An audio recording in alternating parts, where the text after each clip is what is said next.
It should be.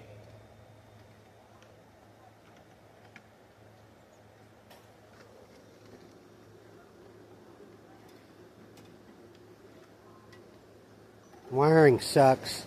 This one should be the alternator. Yeah.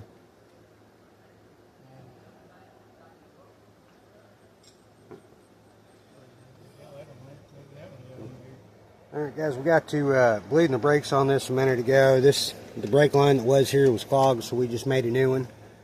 Got the brakes blowed out, front and back.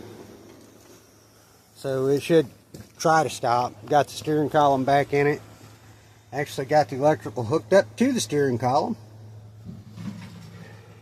And that right there is another little quick update, guys.